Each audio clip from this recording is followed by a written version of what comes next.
পাঞ্জাবের অমৃতসরে অবস্থিত ছোট্ট একটি জায়গার নাম হলো জালিয়ানওয়ালাবাগ।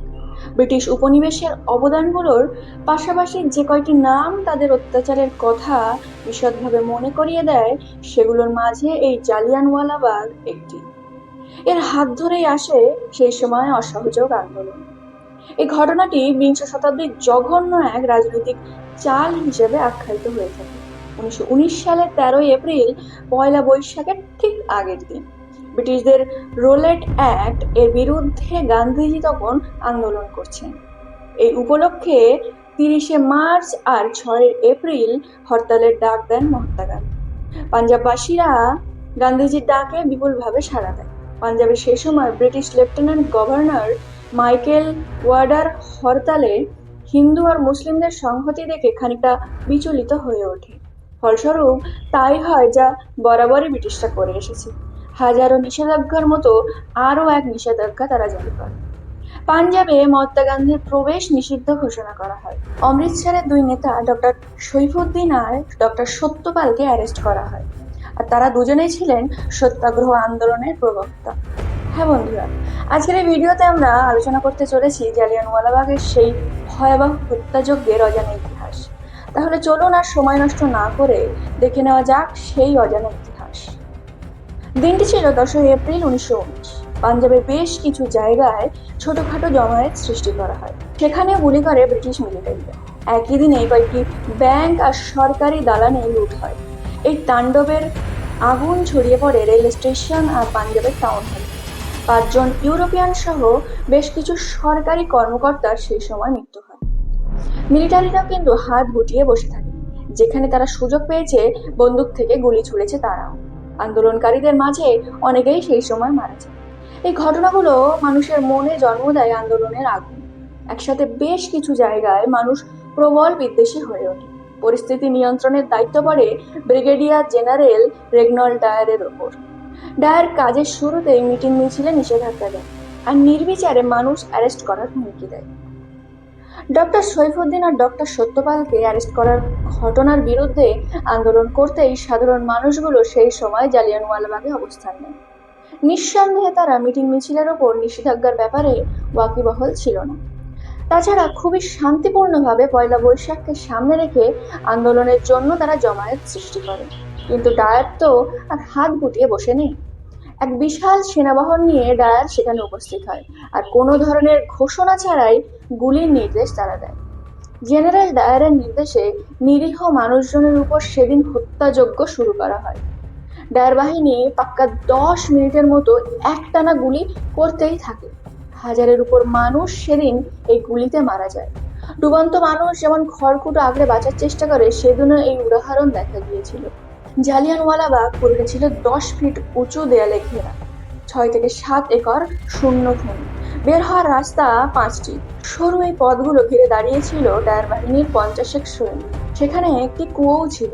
এই মানুষগুলো থেকে বাঁচতে সেই কুয়োর মধ্যে ঝাঁপিয়ে পড়ে বহু মানুষ।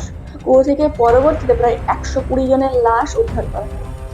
এমন লাশও পাওয়া যায় যে মায়ের কোলে শিশুর মৃতদেহ। কতটা অসহায় হলে নিজের সন্তানকে নিজের কোলে কুয়োর পানিতে ঝাঁপ দেয় একজন মা। এসব আপামর প্রতিরক্ষাবিহীন জনসাধারণকে একে একে মারতে শুরু করে ডায়ার বাহিনী। নির্বিচারে গুলি ততক্ষণ পর্যন্ত চলতে থাকে যতক্ষণ না ডায়ার বাহিনীর গুলি শেষ হয়ে যায়।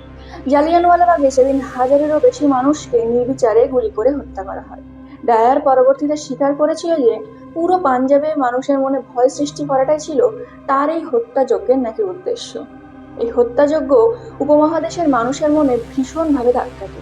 মানুষ স্বাধীনতার জন্য তখন আরো বেশি পাগল হয়ে ওঠে। জালিয়ানওয়ালাবাগ এই ঘটনায় মোড় ঘুরিয়ে দেয় পুরো স্বাধীনতা আন্দোলনের ইতিহাসকে। ইতিহাসে সব থেকে দুঃখজনক ঘটনাগুলির মধ্যে একটি কিন্তু জালিয়ানওয়ালাবাগের হত্যাযজ্ঞ। এই ঘটনাটি এমনই রোমহর্ষক যে কখনোই আমাদের স্মৃতির পাতা থেকে মুছে যাবে না।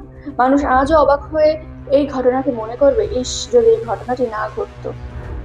এই হত্যাযজ্ঞের 28 বছর পর উপমহাদেশ পায় স্বাধীনতা। আর সব থেকে আশ্চর্যের বিষয় হলো, নির্মম এই হত্যাযজ্ঞে প্রায় 100 বছর পার হয়ে গেলেও ব্রিটিশদের তরফ থেকে কোনো ধরনের সহমর্মিতা কিংবা ক্ষমাপ্রার্থী আজও ঘোষণা করা হয়নি। The legend of Bhagat Singh মুভিটার একটা অংশ জুড়ে জালিয়ানওয়ালাবাগের একটি হত্যাকাণ্ডের পেছনে কারণগুলো খুব সুন্দরভাবে তুলে ধরা হয়েছে। ভগৎ সিং গান্ধীজির আদর্শ বুকে লালন করে বড় হয়ে ওঠা এক যুবক। বয়স বৃদ্ধির সাথে সাথে সে বুঝতে পারে অহিংসা উপমহাদেশকে স্বাধীনতা এনে দেওয়ার জন্য যথেষ্ট নয়। ভগৎ সিং এর নাম নেওয়ার সাথে সাথে সুখদেব আর রাজগুরুর নামও চলে আসে। স্বাধীনতা আন্দোলনে এই তিনজনের অবদান দেখার মতো ছিল। তবে যা বলছিলাম, এই ঘটনার পরবর্তীতে ডায়ার উচ্চতন কর্মকর্তাদের সাথে রিপোর্ট করে তারা এই হত্যাযজ্ঞের কথা এইভাবে যে he was confronted by revolution army. ডায়ারের এই ঘৃণিত কাজের পক্ষে মত দেয় major general William Bannon. Dyer অনুরোধ করেছিলেন অমৃতসর সহ আশেপাশের জায়গাগুলোতে যেন মার্শাল জারি করা হয়। লর্ড কেমসফোর্ডের এই অনুরোধে সঙ্গে সঙ্গে সেটা অনুমোদন দেয়। উইনস্টন চার্চিল আর সাবেক প্রধানমন্ত্রী হারবার্ট হেনরি অ্যাসকুইথ এই দুজনেই ঘটনার প্রবল নিন্দা জানান। রবীন্দ্রনাথ ঠাকুরের কাছে খবরটি পৌঁছায় 22শে মে নাগাদ। তিনি চেষ্টা করেন কলকাতার বিরুদ্ধে আন্দোলন করার, কিন্তু পরে সিদ্ধান্ত নেন নাইটহুড খেতাব ত্যাগ করার। রবীন্দ্রনাথ ঠাকুর নিজের নাইটহুড উপাধি ফিরিয়ে দেন এই হিংস্র হত্যাযজ্ঞের প্রতিবাদে। হান্টার কমিশনের মাধ্যমে ডায়ারের উপর পরবর্তীতে অনুসন্ধান চালানো হয়, কিন্তু ডায়ারের উপর তেমন কোনো চার্জ আরোপ করা যায়নি, কারণ ডায়ারের এই হিংস্র ঘৃণিত হত্যাযজ্ঞটি ঊর্ধ্বতন কর্মকর্তাদের দ্বারাই স্বীকৃত ছিল। 13ই মার্চ 1940-এর সেই দিনটি হত্যাযজ্ঞের আর এক আহতের নাম হয় উধম সিং, যে নিজেই ঘটনার প্রত্যক্ষদর্শী। লন্ডনের ক্যাক্সটন হলে উধম সিং নামে এক লোক মাইকেল ডায়ারকে হত্যা করে। এই ডায়ারই জালিয়ানওয়ালাবাগে হত্যাকাণ্ডের সময় ব্রিটিশ লেফটেন্যান্ট গভর্নর ছিল। 31শে জুলাই উধম সিং এর ফাঁসি কার্যকর হয়। ভারতে উধম সিংকে শহীদ ঘোষণা করা হয়। এই উদ্দেশ্যে জওহরলাল নেহেরু কিছু মন্তব্য করেছিলেন, যেমন I salute Shaheed-e-Azam Udham Singh with reverence who has kissed the nose so that we may be free। তাহলে বন্ধুরা, আজকের এই ভিডিওটি থেকে আমরা জানতে পারলাম জালিয়ানওয়ালাবাগ হত্যাকাণ্ডে সেই অজানা ইতিহাস, যা সেই সময় হাজার হাজার মানুষকে হারিয়েছিল। আমাদের এই ভিডিওটি যদি আপনাদের ভালো লেগে থাকে তাহলে আমাদের ইউটিউব চ্যানেল ইতিহাস অনুসন্ধানকে সাবস্ক্রাইব করে নেবেন ইতিহাসের এরকম অজানা ভিডিও পাওয়ার জন্য।